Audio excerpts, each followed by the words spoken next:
रास्ते में ईसा ने एक मनुष्य को देखा जो जन्म से अंधा था। उन्होंने यह कहकर भूमि पर थूका, थूक से मिट्टी सानी और वह मिट्टी अंधे की आंखों पर लगाकर उससे कहा, जाओ सिलोआम के कुंड में नहा लो। सिलोआम का अर्थ है प्रेषित। वह मनुष्य गया और नहाकर वहां से देखता हुआ लौटा।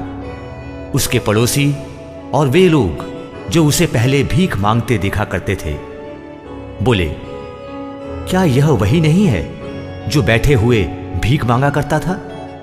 कुछ लोगों ने कहा, हां यह वही है। कुछ ने कहा, नहीं यह उस जैसा कोई और होगा। उसने कहा, मैं वही हूं। लोग उस मनुष्य को जो पहले अंधा था फरीसियों के पास ले गए। जिस दिन ईसा ने मिट्टी सानकर उसकी आंखें अच्छी की थी वह विश्राम का दिन था। फरीसियों ने भी उससे पूछा कि वह कैसे देखने लगा।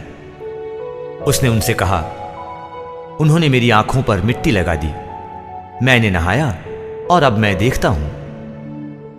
इस पर कुछ फरीसियों ने कहा, वह मनुष्य ईश्वर के यहां से नहीं आया है, क्योंकि वह विश्राम दिवस के नियम का पालन नहीं करता। कुछ लोगों ने कहा, पापी मनुष्य ऐसे चमत्कार कैसे दिखा सकता है? इस तरह उनमें मतभेद हो गया। उन्होंने फिर अंधे से पूछा, जिस मनुष्य ने तुम्हारी आंखें अच्छी की है उसके विषय में तुम क्या कहते हो? उसने उत्तर दिया, वह नबी है। उन्होंने उससे कहा, तू तो बिल्कुल पाप में ही जन्मा है, तू हमें सिखाने चला है। और उन्होंने उसे बाहर निकाल दिया।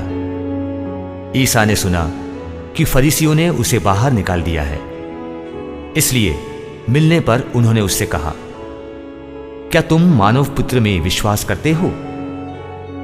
उसने उत्तर दिया, महोदय मुझे बता दीजिए कि वह कौन है जिससे मैं उसमें विश्वास कर सकूं।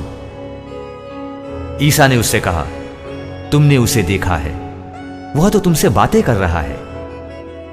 उसने उन्हें दंडवत करते हुए कहा, प्रभु मैं विश्वास करता हूं। ईसा ने कहा, मैं लोगों के पृथक्करण का निमित्त बनकर संसार में आया हूं, जिससे जो अंधे हैं वे देखने लगे और जो देखते हैं वे अंधे हो जाएं।